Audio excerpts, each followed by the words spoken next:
नमस्कार, मैं हूं कपिल मिश्रा और आप देख रहे हैं हमारा विशेष कार्यक्रम छत्तीसगढ़ के बाद हमारे साथ। आज बात रायपुर दक्षिण विधानसभा सीट के लिए होने वाले उपचुनाव की। रायपुर दक्षिण विधानसभा सीट के उपचुनाव की तैयारियां तेज हो गई हैं। इस सीट पर 3 दशक से अधिक समय से भाजपा का कब्जा रहा है। यहां से बृजमोहन अग्रवाल भाजपा विधायक थे, जो कि अब सांसद बन चुके हैं। ऐसे में जल्द ही यहां पर उपचुनाव होने वाले हैं, जिसे लेकर भाजपा और कांग्रेस दोनों ही पूरा जोर लगा रही हैं। भाजपा के समक्ष जहां जीत का सिलसिला और मार्जिन बरकरार रखने की चुनौती है, वहीं कांग्रेस भाजपा का किला भेदने के लिए योग्य प्रत्याशी की तलाश में है।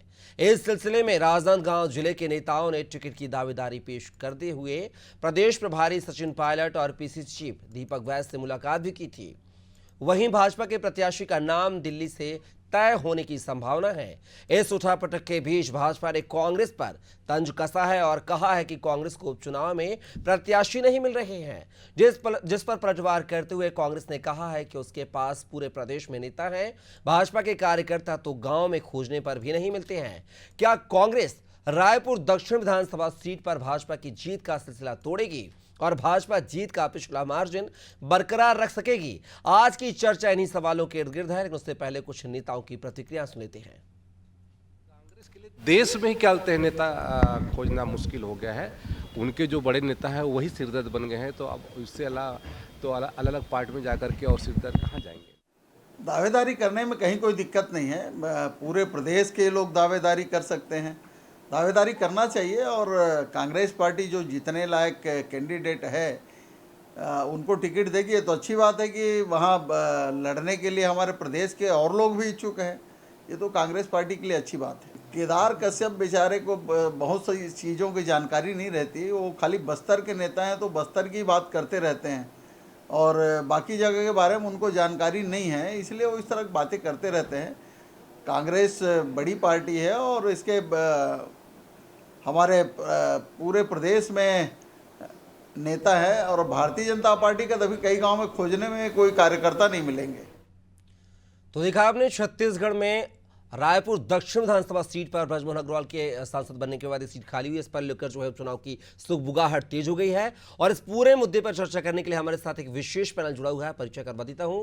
हमारे साथ इस मुद्दे पर चर्चा करने के लिए निशिकांत नारायण पांडे, जो कि भाजपा प्रवक्ता हैं, साथ ही आशीष यादव जी, जो कि कांग्रेस प्रवक्ता हैं, साथ ही के शर्मा जी, वरिष्ठ पत्रकार हमारे साथ जुड़ गए हैं। तीनों मेहमानों का बहुत बहुत स्वागत है हमारी इस खास पेशकश में। मेरा पहला सवाल जो है बीजेपी प्रवक्ता नारायण जी आपसे है कि उपचुनाव की तैयारियां तेज हो गई हैं, लेकिन पार्टी का जो है चेहरा कौन होगा?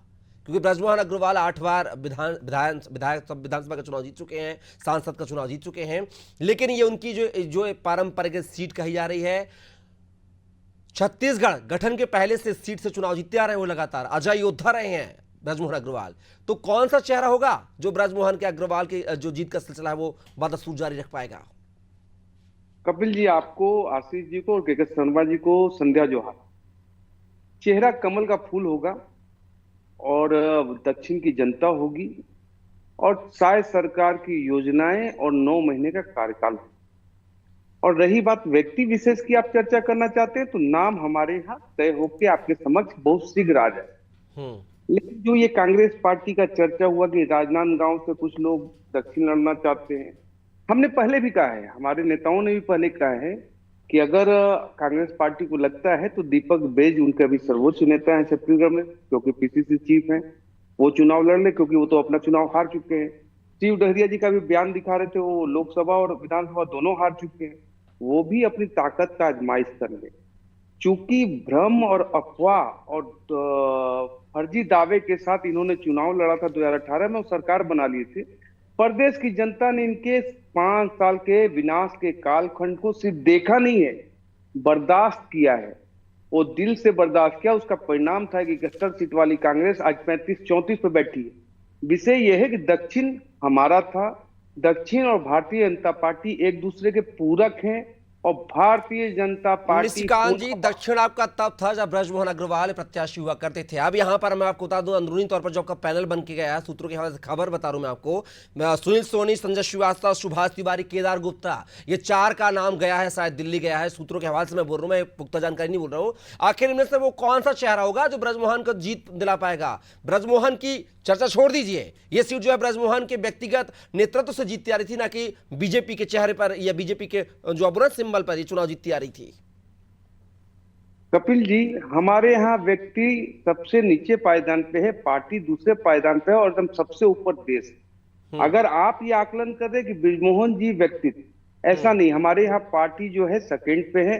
तो पार्टी के सिंबल पे बृजमोहन जी वहां पे चुनाव लड़के लगातार परचम लहरा रहे थे और इसी परचम को हम अगली बार मतलब इस बार भी शानदार बहुमत से जीत के उस आंकड़े को और आगे लेके जाएंगे, ये हमारा संकल्प है। दूसरा, बृजमोहन जी पहले अर्जुन के भूमिका में थे, अभी प्रभु श्री कृष्ण के भूमिका में रहेंगे और सारथी के रूप में फिर से पुनः दक्षिण को पूरे छत्तीसगढ़ में सबसे ज्यादा मतों से जिताने का जो संकल्प है हमारा, उसको अक्षरशः पूर्ण करने जा रहे हैं। इसमें कोई किंतु परंतु नहीं। जो 4 नाम आपने रखे, जो भी नाम तय होंगे, पूरी पार्टी का एक छोटा कार्यकर्ता, चूंकि बूथ जीतने के कारण ही विधानसभा जीता जाता है, तो हर बूथ पे भारतीय जनता पार्टी का कमल खिलाने का संकल्प लेकर दक्षिण को पुनः फतह करेंगे। लेकिन निशिकांत जी, लेकिन एक बयान ने, पूर्व मंत्री शिव डहरिया के बयान ने जो है बीजेपी की मुश्किलें बढ़ा दी हैं। उन्होंने हाल ही में एक बयान दिया था, आपने भी सुना होगा, चूंकि आप राजनीति से जुड़े हुए हैं, सक्रिय राजनीति से जुड़े हुए। उन्होंने कहा था कि कांग्रेस बार जो प्रत्याशी उतारेगी इस बार उपचुनाव में, वो ब्रजमोहन अग्रवाल से पूछकर उनकी बोल सकते हैं अनुशंसा पर कांग्रेस प्रत्याशी उतारेगी, क्योंकि ब्रजमोहन अग्रवाल जी नाराज हैं। आपने उनको सांसद का टिकट दिया, मंत्री नहीं बना, इसलिए वो नाराज है, खफा है, अंदरूनी तरह से वो नाराज है, इसलिए वो कांग्रेस का समर्थन करने वाले हैं। अब ऐसे में आप कैसे बीजेपी की जीत का दावा कर रहे हैं निशिकांत जी? कपिल जी, देखिए, आप शिव डहरिया जी को कांग्रेस मत माना। शिव डहरिया जी ने अपने अल्प बुद्धि का परिचय दिया। कांग्रेस पार्टी अगर वास्तव में इस बात से स्वीकृति रखती है तो दीपक बैज इस बात को बोले कि हम श्री बृजमोहन अग्रवाल जी के कहने पे फलना प्रत्याशी को उतारेंगे। ये अल्प बुद्धि का परिचय है, अल्प ज्ञान का, राजनीतिक सूझबूझ का परिचय है। शिव डहरिया जी लगातार 2 चुनाव हार गए हैं, तो उनकी बुद्धि थोड़ी सी दूसरी दिशा में चल रही है। विषय ये है कि हमको कौन सा प्रत्याशी देना है। हमारा प्रत्याशी कमल का फूल, एक एक कार्यकर्ता एकजुट होकर, जिस तरह छत्तीसगढ़ में 2023 में आताताइयों की सरकार को उखाड़ के फेंका है हमने, उन्हीं कार्यकर्ताओं के पुरुषार्थ पे पुनः दक्षिण को हम विजय श्री प्राप्त कराएंगे। प्रत्याशी कौन होगा भविष्य के गर्भ में है, लेकिन कमल का फूल ही हमारा प्रत्याशी।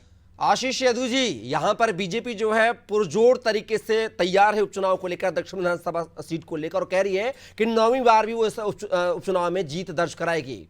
आपके नामों की चर्चा कर लेते हैं। आपके यहाँ जो पार्टी की तरफ से नाम आ रहे हैं, कन्हैया अग्रवाल प्रमुख नाम आ रहा है, फिर आजाद डिवर का नाम भी चल रहा है, प्रमोद दुबे का नाम चल रहा है, सनी अग्रवाल का नाम चल रहा है, आकाश शर्मा का नाम चल रहा है, सतनाम पनाग का नाम चल रहा है, और अब तो राजनांदगांव के नेता भी यहाँ पर दावेदारी ठोक रहे हैं। आखिर प्रत्याशी को लेकर क्या कुछ मापदंड रहेगा आपका? क्या इस बार भी 2023 के विधानसभा चुनाव की तरह महंत को यहाँ पर लाके चुनाव मैदान में उतारेंगे क्या?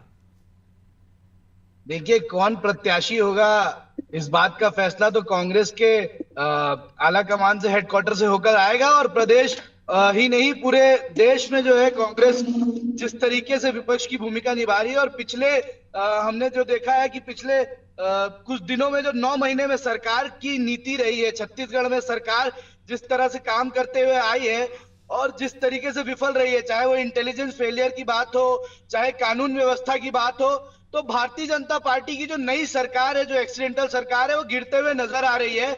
और ये इसका असर जो है आने वाले उपचुनाव में निश्चित रूप से दिखेगा और सबको सामने भी आएगा। तो आशीष जी, क्या तैयारी उपचुनाव को लेकर? ब्रजमोहन यहां से अजय उद्धत 8 बार इस सीट को जीत चुके हैं, कौन सा प्रत्याशी उतारेंगे? आपने गुरु शिष्य के बीच में तो चुनाव करवा दिया था, गुरु हार गए थे, शिष्य की जीत हुई थी। अब ऐसा कौन सा प्रत्याशी जिस पर आप दाव लगाएंगे? देखिए, अभी अभी मैं निशिकांत जी की बात सुन रहा था, उन्होंने कहा कि भारतीय जनता पार्टी में सबसे पहले पार्टी होती है और उसके बाद जो है व्यक्तिगत नेता आते हैं। लेकिन जब हम देखते हैं तो सबसे ऊपर इनके व्यक्तिगत नेता नरेंद्र मोदी जी दिखते हैं और वही पार्टी लगते हैं, सिंबल लगते हैं, वही प्रचारक लगते हैं और वही जो है सूत्रधार लगते हैं। और रही बात कांग्रेस के उपचुनाव में प्रत्याशी उतारने की, तो जो भी आपने नाम बताए वो सभी काबिल नाम है, सभी एलिजिबल लोग हैं और उनमें से जिसका भी नाम तय होगा निश्चित रूप से पूरी पार्टी, बूथ कार्यकर्ता, एनएसयूआई, यूथ कांग्रेस, महिला कांग्रेस उसके साथ खड़ी रहेगी और इस बार निश्चित रूप से दक्षिण विधानसभा हम जीतने जा रहे हैं। क्योंकि इस बार बृजमोहन अग्रवाल जी के धन बल का प्रयोग उस तरीके से नहीं हो पाएगा, वो पैसे उस तरह से पानी की तरह नहीं बहेंगे, बृजमोहन अग्रवाल जी नहीं रहेंगे तो, और निश्चित रूप से भारतीय जनता पार्टी को इस बार हार देखनी पड़ेगी।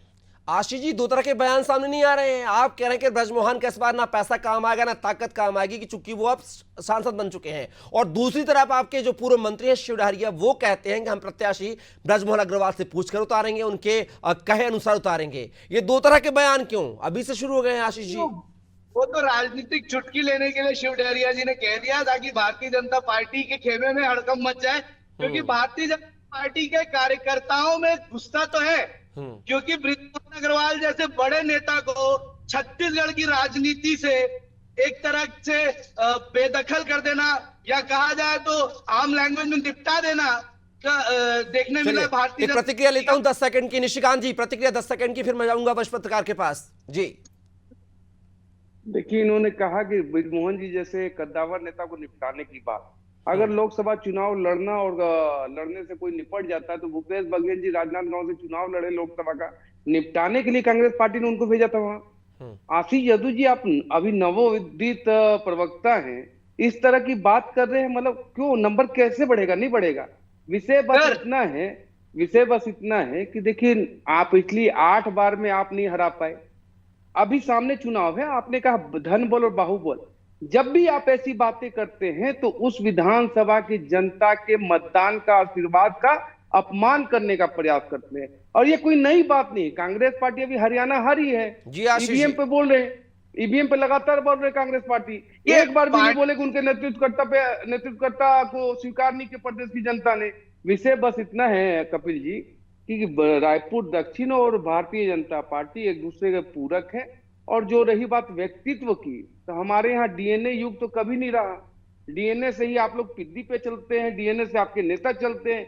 एक मुख्यमंत्री ने चिट्ठी लिख के आत्महत्या कर ली इसी डीएनए के नाम से। तो व्यक्तित्व की चर्चा अगर आशीष यादव जी जब आप हमसे करते हैं तो कांग्रेस पार्टी का आशीष यादव जी 10 सेकंड में जवाब दीजिए, फिर मैं के शर्मा साहब के पास जाऊंगा। आशीष पांडे जी मेरे आदरणीय, मेरा नाम आशीष यादव है और आदरणीय पांडे जी जो है उनसे सीखने को मिलेगा। मैं निश्चित रूप से नया प्रवक्ता हूं, बस एक बात इनसे कहना चाहता हूं कि बृजमोहन अग्रवाल जी को बेदखल करना और निपटाने की बात इसलिए है क्योंकि वो शासन में मंत्री थे, भूपेश बघेल विपक्ष के नेता थे और सांसद का चुनाव लड़े थे। बृजमोहन अग्रवाल आपके छत्तीसगढ़ शासन में मंत्री थे और निश्चित रूप से आने वाले समय में सीएम फेस बनने वाले थे। और ये चर्चा मैं नहीं कह रहा हूं, भारतीय जनता पार्टी के हर एक कार्यकर्ता कह रहा है। सर देखिए, हो सकता है मैं सीखा हुआ नहीं होऊंगा लेकिन सुनता बराबर हूं। हर भारतीय जनता पार्टी का कार्यकर्ता कहता है कि बृजमोहन अग्रवाल के साथ गलत हुआ, ऐसा नहीं करना चाहिए था। और आप अपने आंतरिक विरोध को जितना चाहे छुपा ले, लेकिन वो जग जाहिर पहले ही हो चुका है। चलिए आशीष जवाब ले लेंगे। अब के शर्मा साहब का आ रहा हूं, निशिकांत जी आ रहा हूं, के शर्मा जी का रुक लेते हैं। शर्मा जी क्या कहेंगे, जिस तरीके से दक्षिण जो विधानसभा है रायपुर की, काफी हॉट प्रोफाइल सीट है, बृजमोहन अग्रवाल लगातार यहां से 8 बार जीत चुके हैं, अजय योद्धा कहे जाते हैं, अब वो सांसद बन चुके हैं, उपचुनाव है। कांग्रेस जो है इस सीट को हथियाने में जो पिछले 37 साल से नहीं हथिया पाई है, इस बार बृजमोहन सामने नहीं ऐसी उत्साहित नजर आ रही है कि सीट पर इस बार वो काबिज हो सकती है। लेकिन बीजेपी जो है वो लगातार 9वीं बार उपचुनाव में जीत के सिलसिले को जो बरकरार रखना चाहती है। क्या लगता है कि अगर चेहरा सही चयन होता है तो क्या सीट का जो जीत का सिलसिला है वो बरकरार रहेगा बीजेपी के पास, या फिर कांग्रेस इस अभेद किले को भेदने में कामयाब हो जाएगी? देखिए कपिल जी, आपकी ये बात सही है कि बृजमोहन अग्रवाल अजय योद्धा है और लगातार 8 बार वहां से जीते हैं। अब बात 2-3 बातें जो अभी चर्चा में आई उन्हीं पर सीमित रखे तो मुझे लगता है कि डिबेट ज्यादा बेहतर हो जाएगा। जैसे कि बृजमोहन अग्रवाल के कद को छोटा किया गया और बृजमोहन अग्रवाल के धन बल के उपयोग की जो बात है, तो बृजमोहन अग्रवाल के सामने बृजमोहन ने किनको किनको हराया है? गजराज पगारिया को हराया है, पारस चोपड़ा को हराया है, राजकमल सिंघानिया को हराया है, स्वरूप चंद जैन को हराया है। ये आर्थिक रूप से कितने मजबूत है रायपुर के लोग तो कम से कम जानते ही हैं। इसके साथ ही साथ अब आप आगे बढ़ेंगे तो बोलते कि बाहरी वाली जो बात आती, बाहरी का आप देख लिए, महंत जी का नाम आपने लिया है, एक सम्मानीय है और टिकरापारा में विद्याधारी मठ के वो प्रमुख है। अब उनको टिकट दिए जाने के बाद हारने के कारण क्या बाहरी ही रहा था? एक है, दूसरा है जो राजनांदगांव के जिन लोगों का नाम आ रहा है, आपने नाम तो लिया नहीं है, लेकिन जो बातें आ रही है कि कुछ मुस्लिम कार्यकर्ता वहां से हैं जो यहाँ पे चुनाव लड़ने की इच्छा व्यक्त कर रहे हैं। उनका सिर्फ ये कहना है कि यहाँ के लोग राजनांदगांव जाके लड़ सकते हैं तो हम रायपुर क्यों नहीं? तो निश्चित रूप से वहां पे एक गुटबाजी की बात समझ में आती है, क्योंकि भूपेश बघेल और गिरीश देवांगन दोनों ही वहां जाके चुनाव लड़े थे, जिसके कारण स्थानीय कार्यकर्ताओं में हो सकता है नाराजगी हो। लेकिन यहाँ चुनाव लड़ने के लिए एक दमदार नेता चाहिए कांग्रेस को, क्योंकि अवसर जो आपने कहा है कि बृजमोहन की अनुपस्थिति में कांग्रेस इसको गेन कर सकती है।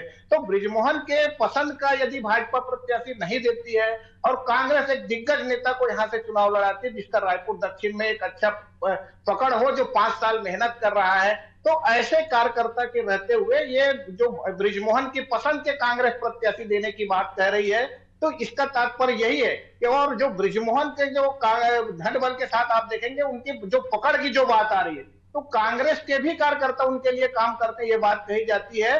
और उनके क्षेत्र में आप देखेंगे लीड का अंतर तभी जब बेहतर होता है। कांग्रेस कार्यकर्ता कहने का मतलब ये मेरा ये है कि मतदाता वहां बृजमोहन को पसंद करती है, वो कांग्रेस के हो चाहे भाजपा के हो, तो वहां पे बृजमोहन की पकड़ की बात आती है। दूसरी चीज यहाँ पे जो बात आ रही है कि वहां पे पार्षदों की संख्या आप देखिए तो निश्चित रूप से कांग्रेस पार्षदों की संख्या 11 और लगभग 7-8 जो है भाजपा पार्षद है। कांग्रेस पार्षद वहां से जीतते हैं, लेकिन जब विधानसभा चुनाव होता है तो उसमें बृजमोहन जीत के आते हैं। तो बृजमोहन की पसंद के प्रत्याशी यदि भाजपा देती है, चाहे जिसका भी नाम, चाहे सुनील सोनी अभी अभी पूर्व सांसद है, हो सकता है कि अदला बदली के रूप में उनको दिया जाए, वो भी एक कद्दावर नेता, इसके साथ ही तमाम नेता है। चौंकाने वाले नाम देने की बात भाजपा करती है, तो उसमें मनोज शुक्ला जैसे उनके पीए, उनका भी नाम चल रहा है। तो कहने का मतलब है कार्यकर्ता दोनों ओर से तमाम है। कांग्रेस में भी आप देखेंगे जो वरिष्ठ पार्षद हैं, भाजपा में तो तमाम जो पार्षद चुनाव, क्योंकि बृजमोहन के कारण लोगों को अवसर नहीं मिल पाया था, इसलिए बहुत सारे 4-4, 5-5 बार के पार्षद भी यहाँ पे रहे हैं जो कि दावेदारी कर रहे हैं। तो रायपुर दक्षिण सीट को कहेंगे तो कांग्रेस के कद्दावर नेताओं को मुझे लगता है यदि चुनाव मैदान में आते हैं तो रोचक हो सकता है, क्योंकि अभी विपक्ष में है और जो पूर्व मंत्री हैं, चाहे जितने भी लोगों के आप नाम लेंगे उसमें से किसी बड़े नेता को यदि यहाँ से उतारते हैं या स्थानीय मजबूत कार्यकर्ता के पक्ष में सभी नेता खड़े हो जाते हैं और पूरा एक, क्योंकि एक महत्वपूर्ण सीट है, एक ही उपचुनाव है और कांग्रेस जिस तरह से भाजपा शासनकाल के कानून व्यवस्था और अन्य मुद्दों को लेकर मैदान में है, सदन से लेकर सड़क तक की जिस तरह से आंदोलन प्रदर्शन कर रहे हैं, उस सब को आगे बढ़ाते हुए रायपुर दक्षिण की सीट एक बड़ा परिणाम दे सकती है। हो सकता है नगरीय निकाय चुनाव के पहले यदि ये कांग्रेस ये चुनाव की घोषणा होती है और जीत जाती है तो कांग्रेस के नगरीय निकाय चुनाव में और छत्तीसगढ़ की राजनीति की दृष्टि से करे तो एक बड़ा गेम कांग्रेस इसमें कर सकती है, इसमें कोई दो राय। इसलिए रायपुर दक्षिण का अपना महत्व है और इस सीट पर जितने भी आप दावेदार नहीं रहे तो इनका चयन करना भी महत्वपूर्ण है। भाजपा ने 2 लोगों को, एक मंत्री को श्याम बिहारी और शिवरतन शर्मा को यहाँ पे प्रभारी बनाया है, इन्होंने सर्वे कर लिया। कांग्रेस ने भी हर वार्ड में एक एक नेता को जिम्मेदारी दी है जो दावेदारी कर रहे हैं।